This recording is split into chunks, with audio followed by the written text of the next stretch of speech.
بسم اللہ الرحمن الرحیم۔ السلام علیکم ورحمۃ اللہ وبرکاتہ۔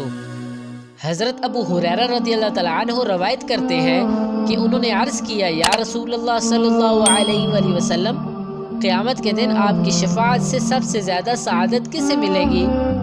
تو رسول اللہ صلی اللہ علیہ وآلہ وسلم نے فرمایا، اے ابو ہریرہ، مجھے یقین تھا کہ تم سے پہلے کوئی اس کے بارے میں مجھ سے دریافت نہیں کرے گا، کیونکہ میں نے حدیث کے متعلق تمہاری حرص دیکھ لی تھی۔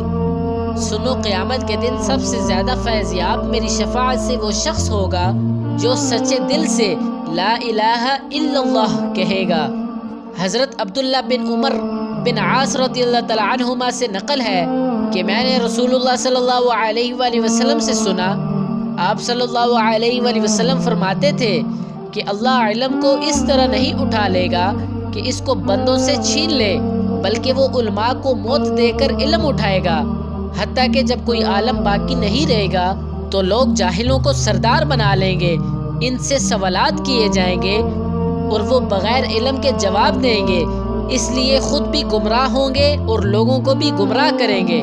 حضرت ابو سعید خدری رضی اللہ تعالیٰ عنہ روایت کرتے ہیں کہ عورتوں نے رسول اللہ صلی اللہ علیہ وآلہ وسلم سے کہا کہ آپ صلی اللہ علیہ وآلہ وسلم سے فائدہ اٹھانے میں مرد ہم سے آگے بڑھ گئے ہیں، اس لیے آپ اپنی طرف سے ہمارے وعظ کے لیے بھی کوئی دن خاص فرما دیں۔ تو آپ صلی اللہ علیہ وآلہ وسلم نے ان سے ایک دن کا وعدہ فرما لیا۔ اس دن عورتوں سے آپ نے ملاقات کی اور انہیں وعظ فرمایا اور مناسب احکام سنائے، جو کچھ آپ صلی اللہ علیہ وآلہ وسلم نے ان سے فرمایا تھا۔ اس میں یہ بات بھی تھی کہ جو کوئی عورت تم میں سے اپنے 3 لڑکے آگے بھیج دے گی، اس کے لیے دوزخ سے پناہ بن جائیں گے۔